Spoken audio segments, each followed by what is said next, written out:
Olá, pessoal. Bem-vindos a mais um episódio da trilha 7 Partners do 7 Experience Academy. Eu sou Luiz Fausto, especialista em tecnologia e regulatório da Globo, e hoje estamos aqui com Ariel Henrique, que é consultor de produção de áudio e broadcast da Fraunhofer, e vai falar um pouco para a gente sobre uma introdução à TV 3.0 e seus recursos avançados de áudio. Ariel, é com você. Obrigado, Luiz.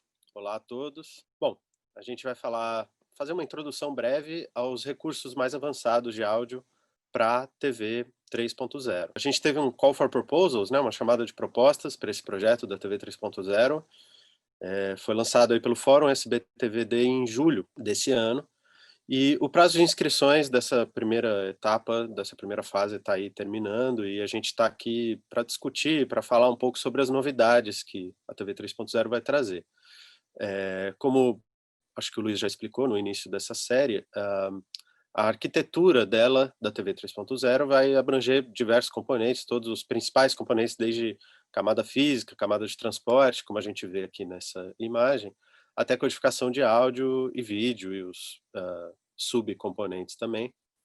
E a gente vai falar especificamente sobre a codificação de áudio, sobre o sistema de áudio, né, onde a gente vai se concentrar um pouco aqui nessa conversa, nesse episódio, e tem recursos muito interessantes e também desafiadores aí, e vamos seguir. Bom, primeiro a gente tem procedimentos de teste para essas novas recursos que são desejáveis e que são requeridos na TV 3.0. Além de uma análise de documentação, claro, a gente tem relatórios de testes de audição subjetiva, avaliação de sistemas, mas a gente também tem uma etapa de avaliar os recursos oferecidos pelo sistema de áudio. Então, como a gente pode ver aqui nesses dois diagramas, essa avaliação tem, por um lado, fluxos de trabalho que não são em tempo real, que são pós-produção, mas a gente também tem que ter essa avaliação de fluxos em tempo real, de broadcast mesmo. Então, o que é levado em conta, né? Tem a autoração de metadados do áudio, que tem que ocorrer ao vivo, que é um componente essencial para habilitar os recursos aí mais avançados, especialmente no que toca à personalização. Fazer o encode do áudio, do vídeo e dos metadados ao vivo e reproduzir, evidentemente, no alto-falante da TV ou em dispositivos de áudio imersivo, né? Um receiver, um soundbar. Então, isso é uma questão, né? E aí é bom a gente ressaltar que os sistemas de áudio modernos, de próxima geração, como esse, eles também não se tratam somente de um codec, né? Para você realmente avaliar o desempenho dos sistemas, a gente precisa trabalhar com esse fluxo em tempo real, né? Em live. Né? Então a gente vai ver alguns dos requisitos aí mais importantes e como que o MPEG-H, esse sistema de áudio do MPEG-H, vai oferecer soluções avançadas aí para atender aos requisitos. Bom, a interatividade, né? Quando a gente traz de interatividade com dispositivos de som externos, os cenários típicos aí de conectividade doméstica são esses que a gente tem um receiver, né? Um aparelho de televisão, um sistema de som, um soundbar ou smart speakers, né? Alto-falantes inteligentes. Então, isso significa que até então o receptor, que no caso é o aparelho de TV que a gente vê na imagem, ele vai passar o bitstream, né, o fluxo de bits para o soundbar via HDMI, né? Mas em alguns sistemas, eles para implementar uma solução mais complexa, ele tem que decodificar esse fluxo no aparelho, renderizar os dados de áudio, né, seguindo uma seleção do usuário, e codificar novamente para um outro formato e daí passar por HDMI. Então isso, claro que acabaria adicionando uma complexidade grande aí e introduzindo delays, introduzindo atrasos desnecessários nessa cadeia. Bom, então, para nossa sorte, o MPEG-H, o sistema de áudio MPEG-H, ele traz uma solução única e eficiente para essa questão de dispositivos que estão conectados, sem introduzir algum atraso, algum delay ou uma complexidade adicional para a nossa cadeia. No áudio MPEG-H, o receptor ele não vai decodificar o fluxo de áudio, ele vai apenas ler os metadados e ele vai exibir as opções de interatividade para o usuário. O usuário é livre, claro, para selecionar as suas opções preferidas, diferentes diálogos ou idiomas, ou o que seja. E aí essas interações vão ser incorporadas no fluxo de bits, no bitstream do MPEG-H, em tempo real, sem necessidade de decodificar e depois recodificar, né? Eles vão em pacotes aí UI, que seria de User Interface, né?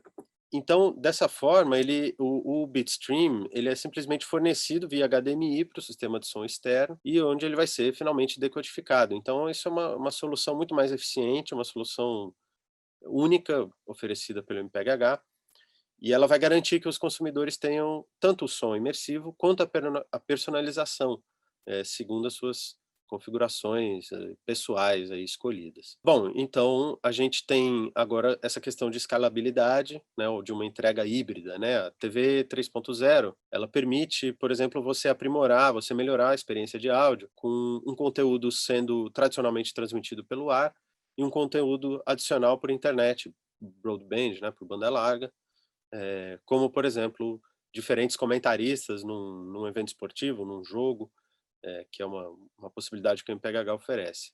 Então, a gente, pensando nisso, nesse cenário, o sistema precisa fornecer mecanismos para sincronizar o fluxo de áudio, o fluxo principal, com esse fluxo adicional que é entregue via banda larga, solicitar os streams correspondentes, né, baseando-se nas seleções que o usuário fez e combinar com eficiência esses diferentes streams, esses diferentes fluxos de transmissão e decodificar o áudio corretamente. Então, dentro da escalabilidade, quer dizer que o MPEG-H ele foi projetado desde o início com esse uso híbrido em mente, né?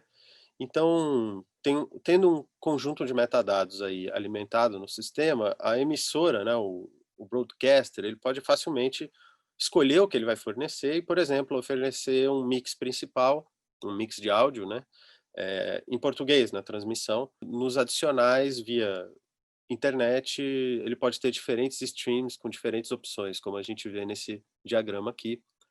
Nesse exemplo, por exemplo, um inglês, um espanhol e um comentarista para um assinante premium que tem algum serviço diferenciado, por exemplo. E à medida que o usuário selecionou nesse caso, uma diferente linguagem, um diferente comentarista, esse stream adicional vai ser solicitado pelo receptor e aí ele vai ser reproduzido pelo sistema do usuário. Isso tudo acontece de uma maneira perfeita, sem emenda, né? Uma reprodução contínua, que é também outra coisa muito importante para um fluxo de produção ao vivo, né? Para um broadcast que está no ar ao vivo, por exemplo, num evento esportivo.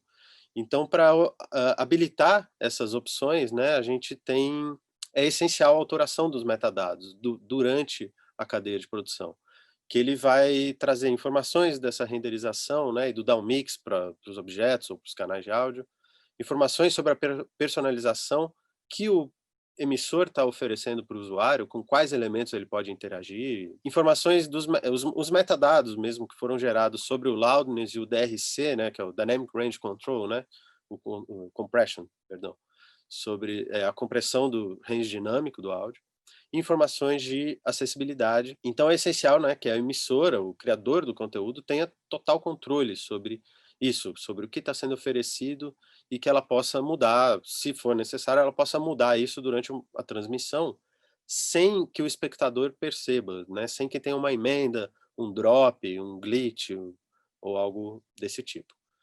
Então, dessa forma, a gente, pensando nessas configurações, nessas mudanças que são sem emendas, são contínuas, a gente tem dois níveis em que isso ocorre, ou na unidade de autoração e monitoração, ou no nível do SDI mesmo, na configuração de SDI. Pensando esse tipo de mudança na unidade de autoração, o conteúdo ele a gente tem na autoração, por exemplo, esse exemplo aqui, né? A gente tem uma mixagem 5.1/4, ou seja, uma mixagem imersiva com dois objetos, duas línguas, português e inglês. E a gente pode oferecer, por exemplo, para o usuário, três versões distintas, com mais voz, menos voz, ou com somente ambiência. Então a gente vai habilitar a interatividade nessa etapa da autoração dos metadados. E aí, durante a transmissão ao vivo, o usuário tanto o emissor pode ligar e desligar essas opções, ou pode criar diferentes versões, né? Eu falei que a gente podia ter três versões, mas o emissor, né, o broadcaster, pode mudar isso e pode adicionar ou remover objetos de áudio. Toda essa manipulação dos metadados tem que ocorrer, e no MPHH ela ocorre sem pulo, sem emenda, sem falha na cadeia produtiva, mesmo sendo isso feito ao vivo, sendo feito em tempo real. Então, são maneiras de que a interface de usuário ela se adapta e é imperceptível mesmo. No nível da SDI, a gente vai usar um exemplo aqui de uma inserção, de um anúncio, né, de uma publicidade. Então, a gente tem essas duas configurações, né? A primeira, como eu citei anteriormente, e a segunda, por exemplo, pode entrar uma publicidade no meio do programa em estéreo. Então, por exemplo, ela já não oferece uma alternativa de línguas ou de diferentes mixagens, ela não oferece interatividade, porque é um anúncio, às vezes, de 30 segundos fechado, você não vai oferecer interatividade para o usuário, e ele é inserido, como a gente vê no fluxo, já no switch SDI. E aí o nosso fluxo segue, como vocês podem ver, normalmente, até chegar ao consumo ali do lado direito, né, a recepção do usuário, sem nenhum tipo de emenda, de falha, de percepção que possa parecer algum tipo de erro, né? E isso é possível com os metadados de MPHH porque eles são sempre alinhados ao vídeo. Essas configurações, elas podem ser mudadas, qualquer edição pode ser mudada, seguindo a divisa, né, de frames do vídeo. Dentro de um frame de vídeo, a gente tem o sinal, os metadados estão inteiramente contidos lá, então você editar e fazer cortes, você não vai corromper os metadados no MPHH. Você pode fazer esse corte, fazer essa troca e vai ficar perfeito, o playback não vai ter nenhum tipo de problema. Outra coisa importante são as questões de loudness, porque a personalização levanta uma preocupação com, né, a possibilidade de interatividade levanta uma preocupação em relação ao loudness, mas o MPHH ele tem um controle, uma compensação de loudness avançada, né? A partir do momento que o usuário interagir, o sistema vai compensar isso e vai manter dentro do padrão de loudness que foi especificado na autoração dos metadados. Então, não é uma preocupação de falar, poxa, mas se o usuário aumentar o diálogo e eu vou sair da especificação de loudness, da norma de loudness, não vai, porque o próprio sistema tem essa compensação que vai manter, por mais que haja interatividade do usuário, ele vai manter essa compensação no nível correto. E a transição, né, da TV 2.5 para a TV 3.0, né, o Ricardo, meu colega, mostrou em um episódio anterior quais são as etapas que estão ocorrendo aí para habilitar o áudio MPEG-H nas especificações da TV 2.5, mas e fica uma questão, poxa, será que vai ter que readaptar tudo para a TV 3.0? E não, a boa notícia é que não, não vai precisar mudar todo um fluxo ou readaptar as coisas. O sistema já foi desenhado pensando em compatibilidade com as camadas de transporte existentes hoje em dia. Então, uma vez que você autorou o MPEG-H na produção, ele vai continuar pelo mesmo transporte stream, seja por ISDBT ou Route enfim. Então, isso não vai ser um problema nessa transição. A gente botou situações aqui nesse diagrama de possibilidades. Acho que, antes de encerrar, eu queria chamar a atenção por uma coisa importante, de que isso é um workflow básico, é um fluxo de trabalho básico já existente na Coreia do Sul. O MPHH está no ar na Coreia do Sul desde 2017. Ele foi adotado no ATSC 3.0 e selecionado pelo TTA como o único sistema de áudio exclusivo para transmissão em UHD-TV na Coreia do Sul desde 2017. Então, desde então, o MPHH está no ar 24 horas por dia, 7 dias por semana, de todos os emissoras, das 3 grandes emissoras lá, e isso está sendo um sucesso. Então, a indústria, né, a gente tem fabricantes da indústria que estão fazendo dispositivos já para autoração, para encode, para multiplexing e também para playback de muitos fabricantes de dispositivos domésticos. E então, isso eu acho que é uma coisa muito interessante que a gente quer deixar aí, de que o MPHH já está no ar e sendo transmitido 24 horas por dia, e o áudio MPHH tá mostrando que funciona muito bem. com todas as suas propostas e suas possibilidades. Então, muito obrigado.